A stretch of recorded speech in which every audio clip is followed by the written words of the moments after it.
My name is Jesse Braxton. I was a victim of a plane crash, and until my death, was stranded on an island left to fend for myself.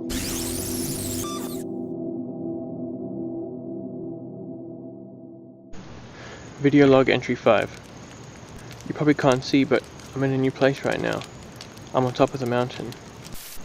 It was quite a climb, but I already feel safer, especially after what happened this morning. Let me tell you.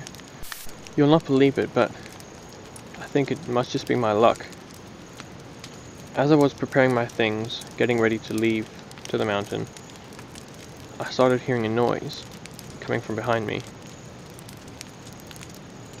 At first I had no idea what it could be, and then I realized it was coming from the ground, from the pilot's grave in fact. I walked slowly towards it to try to figure out what this was. At first I thought it was something maybe eating the pilot's body from underground, but then the sand began to move, and I was not prepared for what happened next. The pilot's hand emerged from under the sand, one and then the other.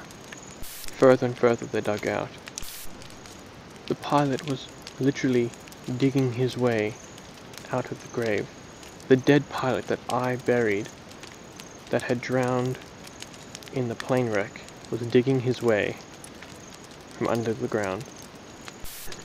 Then I realized the sound he was making was the same sound that Gary made. I did not want to stay and find out what these things were capable of when they weren't tangled in rope. So I grabbed my things and quickly headed off the beach. But I stayed within eyeshot of the grave just to see exactly what would emerge.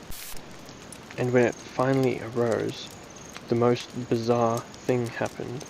Well, more bizarre than the dead rising. It spontaneously caught on fire. The entire thing just started burning. I had no idea what would have caused that. Could some fuel have gotten on him? But I'm sure the water would have washed it off. And besides, the sun wasn't probably hot enough to ignite the fuel. All I knew was I needed to get out of there and fast. So I turned and started walking towards the mountain.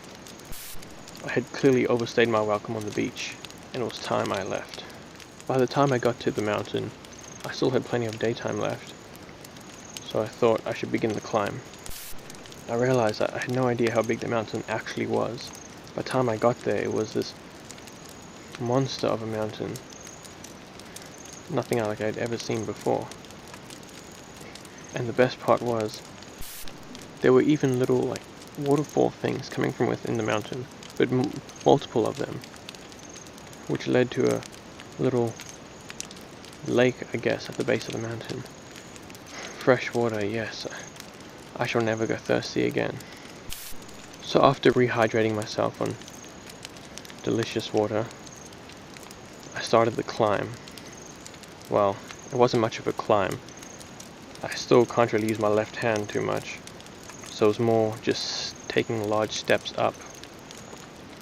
Luckily it was jagged enough for footholds, but when I couldn't find a foothold, I actually had to create one myself with my hand by leveling out the dirt. It took a while, but eventually I got to the top.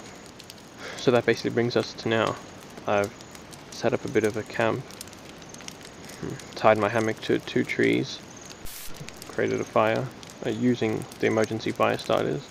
Much quicker, by the way. So far I already feel safer up here. Nothing should be able to climb the mountain too easily. But I will need to make a few torches just to light up this area. But to make the torches I'm going to need to char some wood. But to char the wood I'll need to make some sort of furnace, I think. All in due time though. That reminds me, you know how I was speaking about the accelerated memory loss, I guess I can call it? Throughout the day today it was happening a lot, but still a bit different. Yes, I was losing some of my memories, but it's as if they're being replaced with fake memories, mini epiphanies, if you will. Like the thing about the torches and the oven. Yesterday I would never have thought of it, but today it is so clear in my mind, I can literally picture them. If losing my cherished memories means receiving life-changing tips, then so be it. I just don't want my survival to be in vain.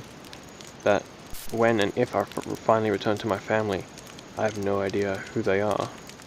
This has been quite strenuous on my little brain. I think I'll get some rest and see if it's still the same tomorrow.